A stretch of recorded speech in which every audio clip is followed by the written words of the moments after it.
Setelah ayah dia meninggal dunia, ayah dia mati terbunuh, ayah dia mati dalam keadaan kafir, mak dia Ummu Sulaim ni dipinang oleh seorang lelaki bernama Abu Talhah. Mak dia dipinang oleh seorang lelaki bernama Ummu Talhah. Ummu Talhah ni ketika meminang mak Anas, Ummu Sulaim, saya sebut apa? Abu Talhah ni ketika dia meminang mak Anas yang bernama Ummu Sulaim, Abu Talhah ni dalam keadaan musyrik, masih musyrik lagi, tak beriman lagi. Lalu dia masuk meminang Ummu Sulaim dalam keadaan musyrik. Lalu Ummu Sulaim pada awalnya menolak pinangan. Ummu Sulaim kata tidak wajar bagi aku seorang wanita muslimah berkahwin dengan seorang lelaki yang tidak beriman, tak wajar, tak boleh. Lalu Abu Talhah ni orang kaya, dia ada banyak emas, ada banyak perak. Jadi dia kata kepada Ummu Sulaim, kalau kamu tolak pinangan aku, bermakna kamu tak dapat peluang memiliki emas dan perak. Kata Ummu Sulaim, aku bukan nak semua itu sebenarnya. Sebenarnya aku inginkan keislaman kamu. Aku harapkan kamu memeluk Islam. Kalau kamu bersetuju nak memeluk Islam, itu mahar aku, mahar perkahwinan kita. Kalau hang setuju masuk Islam, tak payah bagi emas, tak payah bagi perak, hang masuk Islam, kita kahwin. Ummu Sulaim. Kata Anas ibn Malik, tidak ada mahar yang paling mahal sekali atas muka bumi ni lebih daripada mahar kahwin mak dia bersama dengan pak tiri dia Abu Talhah. Lalu Abu Talhah tanya kepada Ummu Sulaim, jika demikian aku nak jumpa siapa? Kata Ummu Sulaim, pergi jumpa Rasulullah sallallahu alaihi wasallam. Lalu Abu Talhah pergi jumpa Rasulullah. Ketika itu Rasulullah duduk dengan para sahabat. Rasulullah nampak Abu Talhah datang dari jauh. Rasulullah kata, aku melihat pada kedua mata Abu Talhah ada keinginan kepada Islam, ada gairah kepada Islam.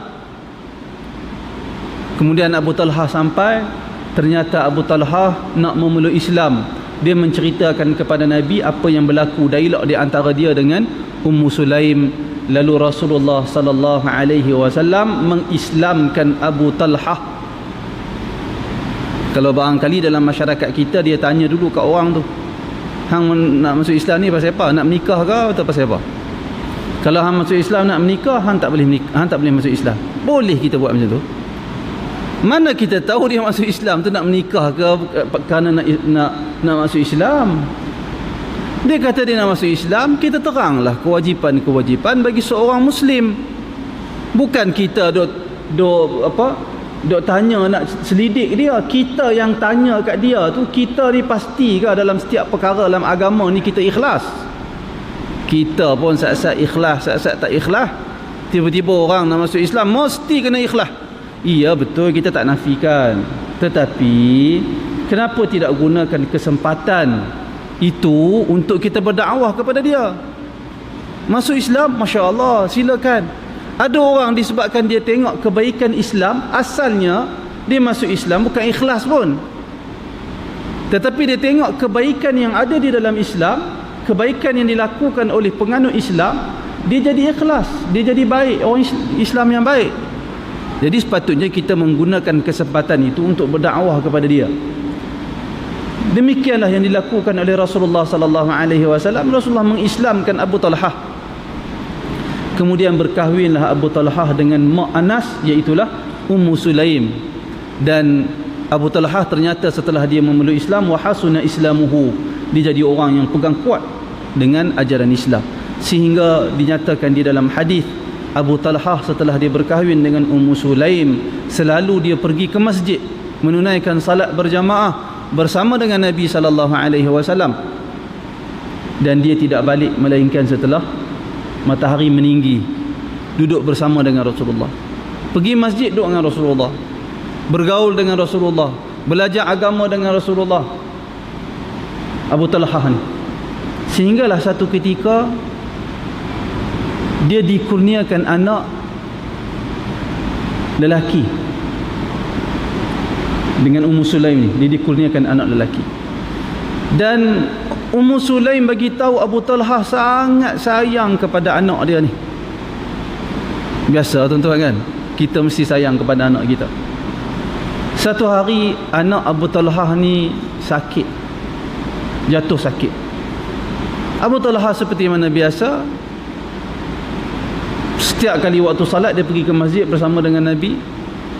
Matahari dah tinggi bawa balik ke rumah, belajar agama dengan Nabi Muhammad sallallahu alaihi wasallam, sehinggalah satu ketika Abu Talhah berada di masjid,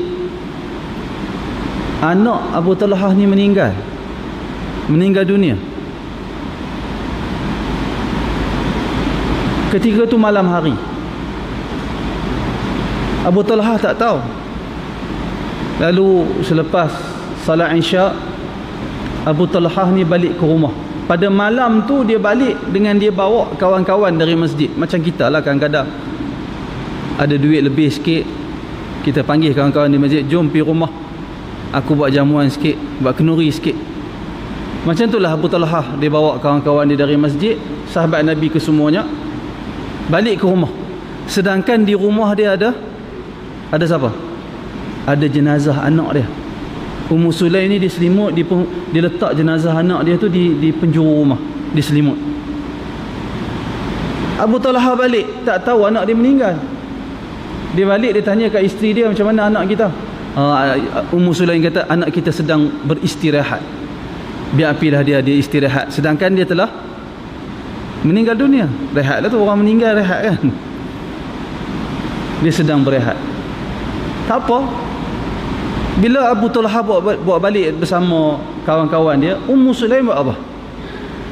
Orang perempuan bila suami balik ke rumah bawa kawan-kawan, buat apa?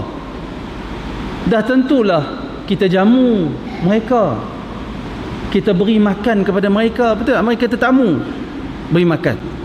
Di rumah tu ada jenazah. Sebab tu saya habaq banyak tempat, saya kata tak ada larangan makan di rumah jenazah.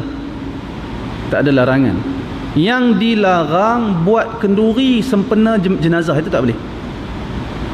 Tapi kalau keluar tuan rumah nak makan, isteri, anak, kalau dia pun nak makan lah, boleh tak dia makan di rumah? Boleh, tak ada halangan. Yang dilarang ialah membuat kenduri makanan sempena ada kematian. Orang kita dia duk kata tak boleh makan di rumah mayat, di rumah ada jenazah. Lepas tu dia buat kenduri di rumah jiran. Dia buat kenduri di rumah jiran. Kenduri tu pasal apa? Kenduri kematian. Hak tu yang tak boleh. Kematian ni bukan kenduri. Kenduri kematian ni tak ada. Orang tak buat kenduri disebabkan kematian. Tapi kalau tuan rumah ada keperluan untuk makan di rumah yang ada mayat, boleh tak dia makan? Boleh. Tak ada masalah. Nah, ini kena faham betul-betul. Kena tahu apa yang ditegah, apa yang dibenarkan. Jangan buat benda yang ditegah, dan jangan buat helah. Jangan buat helah. Helah tu, orang tak pergi buat kenduri, dia berkata tak boleh buat kenduri, dia tak boleh makan di rumah jenazah, tapi makan di rumah jiran tak apa. Tak boleh. Kenduri mati tak boleh. Baik, Abu Talhah balik bersama dengan kawan dia, dia pun makan. Habis makan, kawan dia balik, dia pun letih, masuk bilik tidur. Lalu Ummu Sulaim berhiaskan diri dia, lalu dia layan suami dia. Maka berlakulah, dia pakai minyak wangi apa semua, berlakulah apa yang berlaku di antara suami dan isteri. Dan mereka tidur pada malam tu. Bila bangun subuh, hampir subuh, Abu Talhah bangun untuk bersiap pergi ke masjid. Ummu Sulaim dia tanya kepada Abu Talhah, wahai Abu Talhah, apa pandangan kamu jika ada satu kumpulan orang, dia meminjam sesuatu dari kumpulan yang lain, tiba-tiba orang yang dia pinjam barang mereka tu minta balik barang mereka, dia kena bagi ke dia kena simpan? Dia jangan bagi. Dia kena pulangkan ke ataupun dia simpan kat dia? Abu Talhah kata, mestilah kena pulangkan, dah tuan dia minta. Abu Talhah kata. Lalu Ummu Sulaim kata kepada suami dia Abu Talhah, wahai Abu Talhah, demikianlah Allah Subhanahu wa ta'ala meminjamkan anak kamu kepada kamu buat sementara waktu. Kemudian sekarang Allah telah ambil balik pinjaman yang diberikan kepada kamu tu, anak kamu tu. Abu Talhah, tuan-tuan, bila dia dengar benda tu, kita macam mana? nasihat orang pandai lah kat kita kan, kata kat orang kita pandai lah, tapi bila kita yang menimpa musibah tersebut, macam mana? Abu Talhah pun demikianlah dia marah kepada Ummu Sulaim. Dia kata, kamu lakukan apa yang telah kamu lakukan pada malam ni, kamu biarkan anak kita meninggal, tak bagi tahu kepada aku, sekarang baru kamu nak bagi tahu. Terus dia keluar dari rumah, pergi ke masjid, bertemu dengan Nabi SAW. Macam mana kalau kita duduk di tempat Abu Talhah ketika tu, ada Rasulullah, ada masalah sikit mengadu kat Rasulullah, betul tak? Demikianlah Abu Talhah, dia jumpa Rasulullah, dia mengadu kat Rasulullah, ya Rasulullah, isteri aku Ummu Sulaim, aku balik malam tadi, aku tanya tentang anak, dia kata anak kita sedang rehat, biar api dia berehat lah. Kemudian dia bersama dengan aku pada malam tu, dia tak habaq apa pun dekat aku, tiba-tiba dah subuh, dekat nak subuh baru dia habaq, kata anak meninggal dunia. Kemudian Nabi SAW memuji Ummu Sulaim. Rasulullah puji Ummu Sulaim, dan Rasulullah mendoakan supaya Allah Subhanahu wa taala memberkati hubungan mereka pada malam tadi. Rasulullah.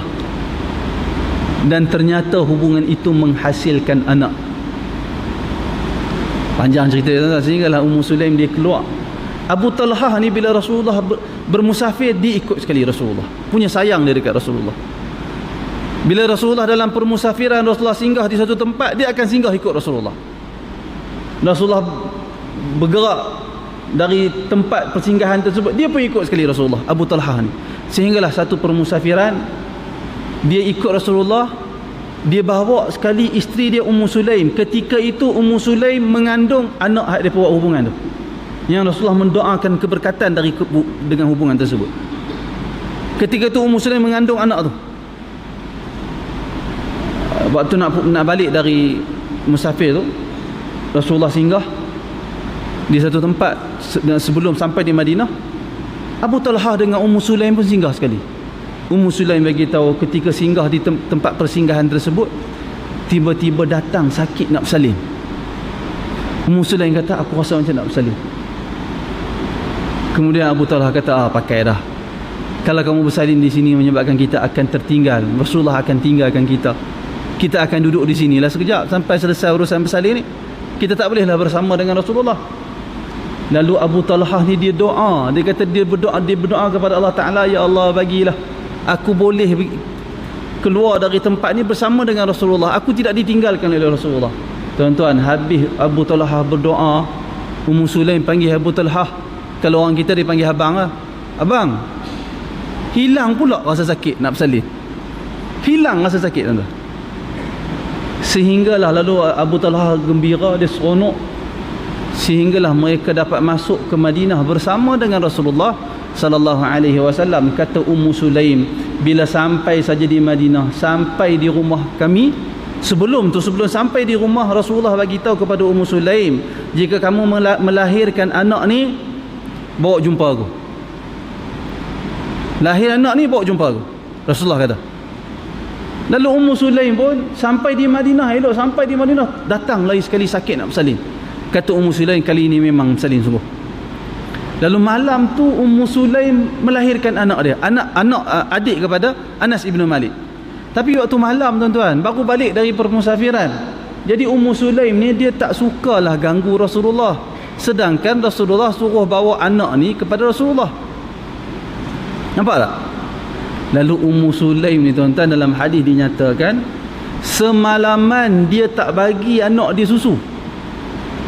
Anas bagi tahu, semalaman aku tak boleh tidur menjaga adik aku yang baru lahir, menangis tak berhenti, lapar. Pasal apa? Mak dia tak bagi susu. Ummu Sulaim ni tak bagi susu. Sebab apa? Kerana Rasulullah suruh bawa jumpa Rasulullah, barangkali ada sesuatu yang Rasulullah nak buat. Kata Anas, sehinggalah pagi esok aku pun segera bawa adik aku yang baru lahir ni, bawa pergi jumpa Nabi Muhammad sallallahu alaihi wasallam. Dan ketika itu Nabi sallallahu alaihi wasallam agak-agak tuan-tuan tengah buat apa? Lepas subuh buat apa? Agak-agaknya lah. Tidaklah, dah jauh sekali. Rasulullah sedang letak tanda dekat binatang-binatang zakat, unta-unta zakat. Rasulullah letak tanda, bagi letak tanda ni harta zakat. Pemimpin negara buat kerja buh tanda dekat harta orang ramai. Rasulullah sallallahu alaihi wasallam. Lalu Anas datang, Anas bagi adik dia dekat Rasulullah. Lalu Rasulullah buat apa kepada adik Anas? Rasulullah berikan nama kepada adik Anas dan Rasulullah lakukan tahnik. Rasulullah minta tamar. Rasulullah kata sesungguhnya orang Ansar sukakan kepada tamar. Lalu Rasulullah kemamkan, konyah buah tamar tu dalam mulut Rasulullah bercampur dengan air liur Rasulullah. Lalu Rasulullah ambil buah tamar yang bercampur dengan air liur Rasulullah. Rasulullah masukkan ke dalam mulut adik Anas ibnu Malik. Lalu kata Anas, jadilah perkara pertama yang masuk ke dalam perut adik dia tu buah tamar yang bercampur dengan air liur Rasulullah sallallahu alaihi wasallam. Dan air liur Rasulullah sememangnya memiliki keberkatan.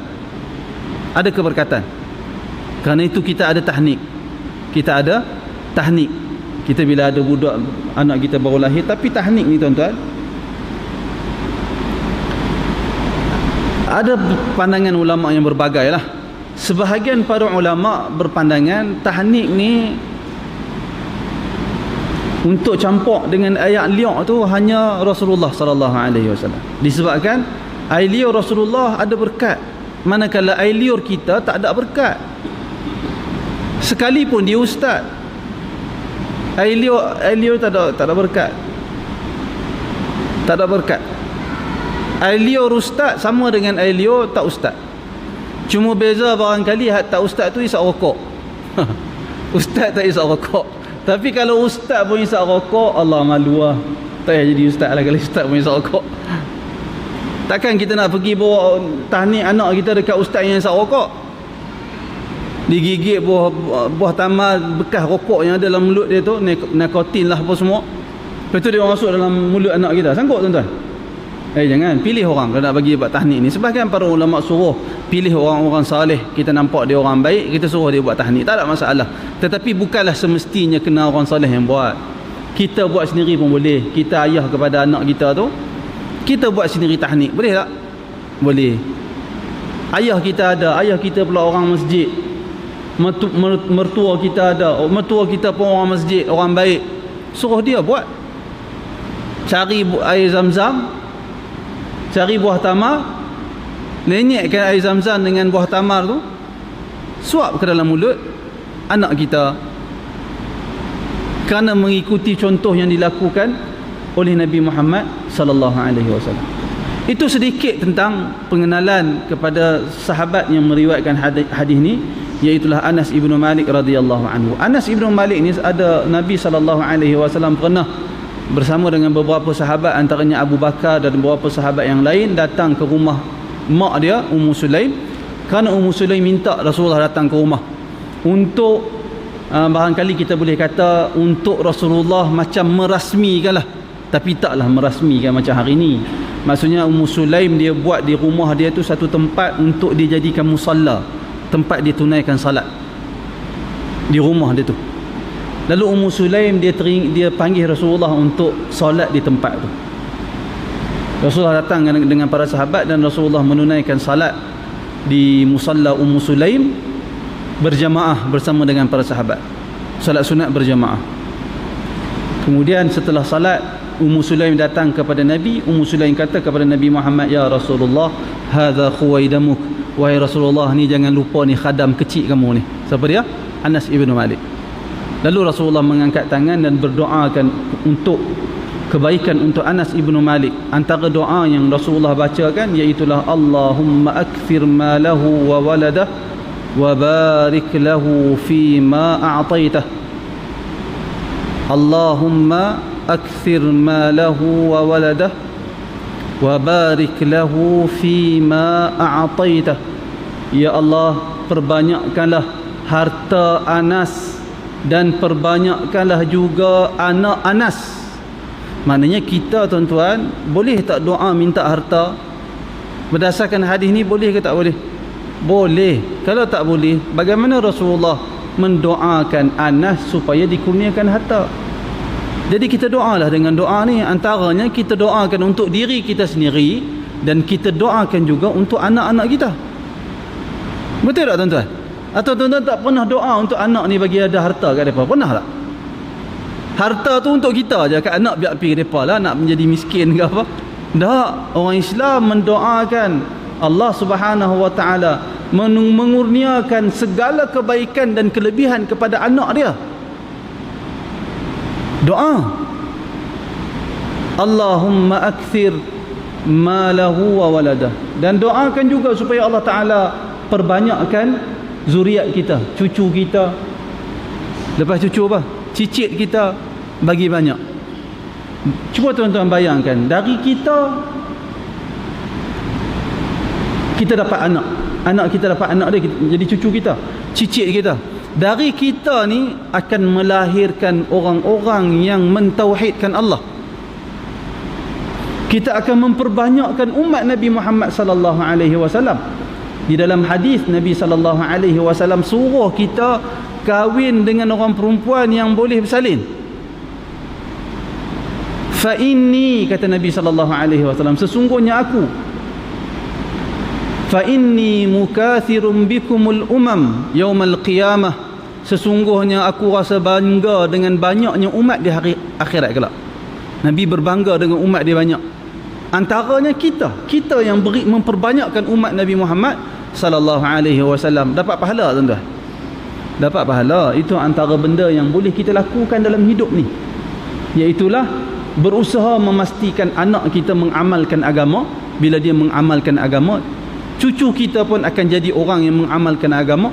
Bila cucu kita orang yang mengamalkan agama, maka cicit kita juga menjadi orang yang mengamalkan agama. Semua tu insya-Allah akan ada habuan pahala untuk kita di akhirat kelak. Kita mati duduk dalam kubur akan ada habuan pahala dia insya-Allah. Kerana kita menjadi sebab lahirnya seorang yang mentauhidkan Allah Subhanahu Wa Ta'ala. Nah, itu sedikit pengenalan tentang Anas ibnu Malik.